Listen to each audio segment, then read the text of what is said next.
tonight's video.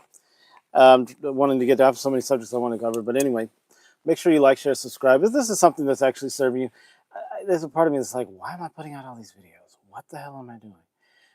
It's just a compulsion. Maybe it's not a compulsion, but it's just like something is just like, get all these out, just get them all out. It's just like, it's more important to me than anything else.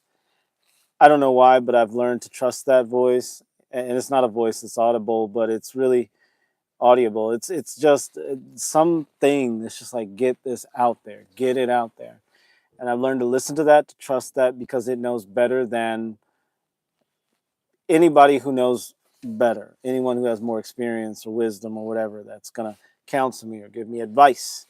So I'm just going along with this guidance. So in today's video, I'm talking about the empty life versus the enthusiastic life. When you find God, you find enthusiasm, you find flow. And this is the thing, in this world, the most destructive and deceptive thing is the tongue, the mouth, people talking, people saying a lot of things that are primarily bullshit, lies. And even if every single word coming out of a person's mouth is completely, absolutely honest and true, it's still going to be bullshit, because it has to still go through the filter of your ears, of your experience, then translated by your expectations, your limitations, your fears, whatever. And so we have to design lives and find paths that reflect truth, virtue for us. And there are ways for you to validate whether what you are doing is true. And one of the ways you do that is that, are the outcomes reflective of where you want to go and what you want to experience and what you want to be and who you want to be and what you want to have. If that is the case, then of course the path you've taken is true. Anton LaVey, a lot of people consider him a very bad man, but I consider him a very important pillar of the geopolitical Christian church. And people would say he was a Satanist, but according to the Bible, he wouldn't have been a Satanist, not by any stretch of the imagination. He actually would have represented one of God's people because of how he lived his life. He lived his life by listening to that inner guidance, that inner wisdom, that thing that calls you forward. That thing that calls us forward that we cannot necessarily see with our eyes or sense with our other senses is God, because the thing that is calling us forward is life, it's flow. And when you are near it, when you're following, when you're on its path, the path it guides you to, that's when you experience life. And I can tell from my experience, it can often be very scary, it can be daunting, it can be filled with doubt, but there's something powerful about it, that it helps you pull through the doubt, pull through the fear, pull through the limitation, pull through all of the illusory distractions that cause us to forget. So the empty life is when you look around, you say, everything here is the way it's supposed to be because everybody that told me how to live agrees. That's an empty, dead life. There are so many people that are in that empty, dead life. Let's see who's in the chat. Funny Dog. Hi, Coach.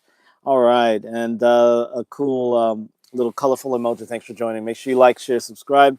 Logan, welcome back. Baloo. Logan Baloo. I don't know if I've had you in here before, but welcome. Logan seems like maybe I've had a different Logan in here. So yeah. Harrison Jeffries. Yo, welcome, Harrison Jeffries. A shout out to all the people. Jordan H. Let me turn the light up on my phone so I can actually see these things here. And then we get right into it. All right. Oh, Logan, thank you. You are new. Welcome. If this is something that resonates for you, make sure you like, share, subscribe. I don't want you to subscribe to the channel and it doesn't resonate with you or it offends you deeply. This channel I've designed to grow organically and authentically with those who align with the message, because the message is consistent even though subject matter changes. I mean, I cover so many subjects, from aliens, spirituality, sexuality, relationships. I cover everything. So If you like this, if this that serves you, please do subscribe. All right. So thank you. Oh, I just said thank you, Logan. Thank you, thank you. I hope that this material will serve you. And Latoya Diaz, welcome, welcome, welcome back, Latoya. Thank you so much for joining me. And Jordan H, yes, yes, yes. Welcome, welcome. Oh, Poos. Okay, okay. We're not even gonna read that one. All right. So in this, we're talking about the empty life versus the full life. When you find God, you find life. And when I say God, a lot of people get triggered by that, and that's a way to kind of filter people out. But God is not the sky phantom that churches, religions, society, governments try to push us toward. It serves churches, it serves society, it serves your parents, your teachers, everyone to push you toward an invisible sky phantom, because ultimately they can tell you what the sky phantom wants you to do, and you'll just believe it. And we've been doing that for 1,000 generations as humans. But the Bible kind of gives us a different perspective of God. It gives us a perspective of God that calls us to have a personal relationship. Now, I mentioned Anton LaVey earlier and how he's very important to geopolitical Christianity. Now, those of you who know of Anton LaVey would think that is extremely shocking. But I've read his life, I've studied his life really in depth, and I saw that all the moves he made were driven by love and by something pulling him forward into greater life as it pertained to him. Now, I wouldn't take the path that he took, and I wouldn't suggest anybody else taking that path. But God put him here to do a certain thing, and he did that thing, whatever it was. It's like the prophet Balaam who deceived the children of Israel. God told Balaam to do that. God put Balaam there to do that. God, uses everything and everyone for the greater harmony of this thing that we call life. And so when you are on your optimal path, you will experience a very different thing than you will in the empty life path. So in the empty life path, it's like, I noticed this the other day. I was eating food. I was eating at some like fast food place, which I never eat at. And I ate the food, and within like an hour, it was like a burger or something like that. It was not McDonald's. Not that that's a terrible thing, but I went to some place, and it was like 2 hours later, I felt like empty.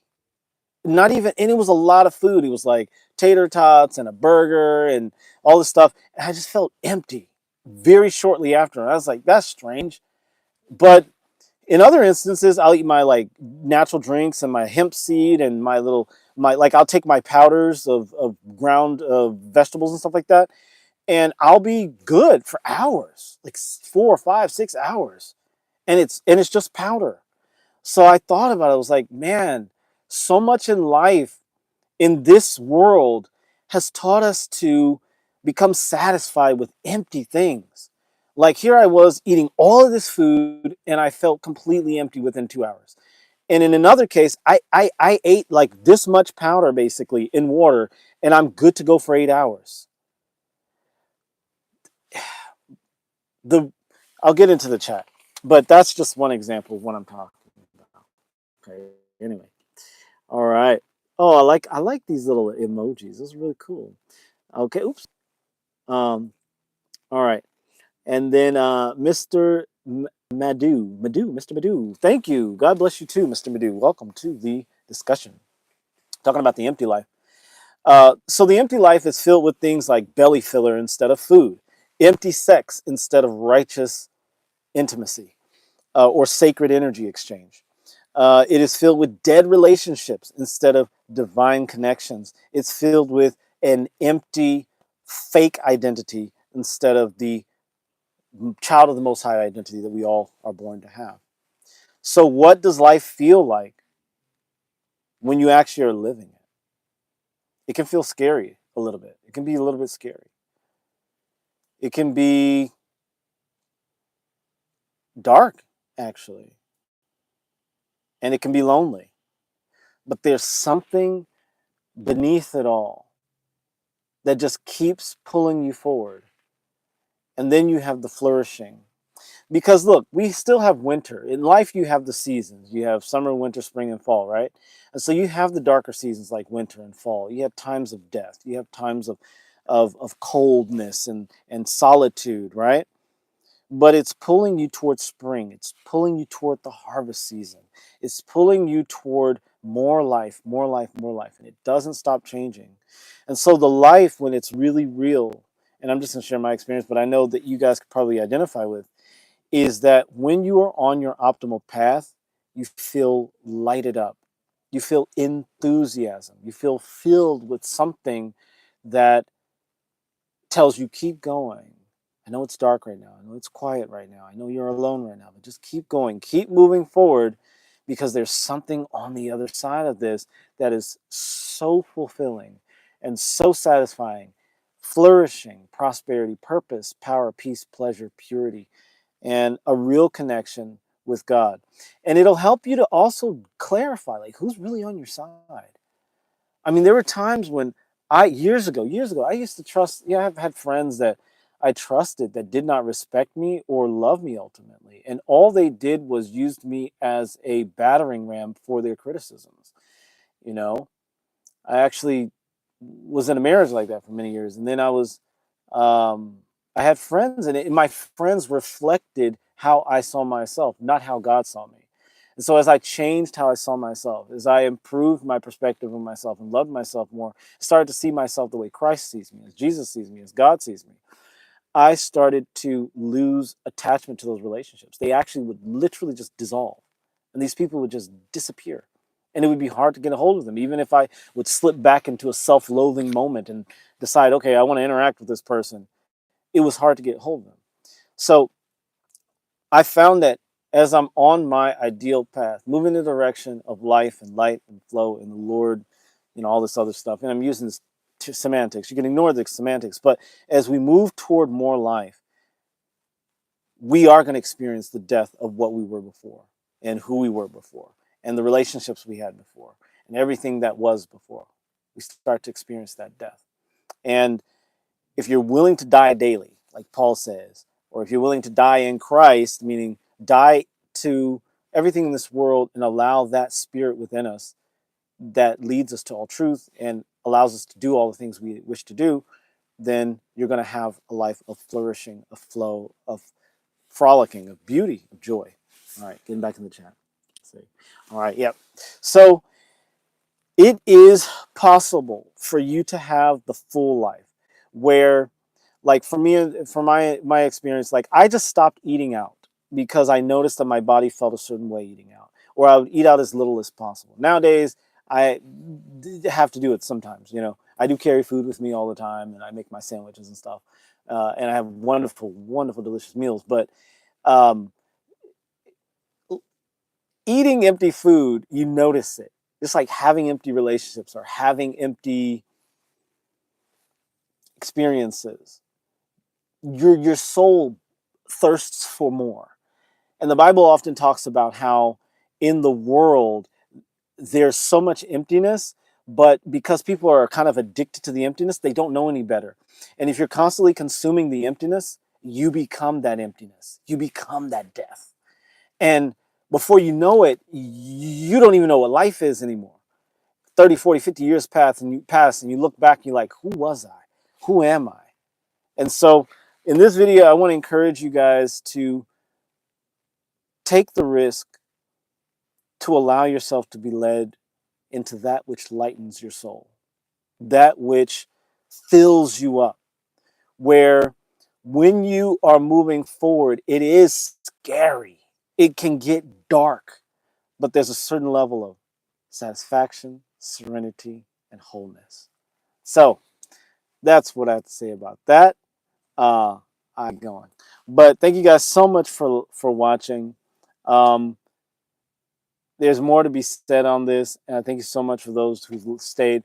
I want to encourage you to go for satisfaction, go for the deeper life, because it's not going to be all roses and fairy tales initially, all the time. Sometimes it is, by the way.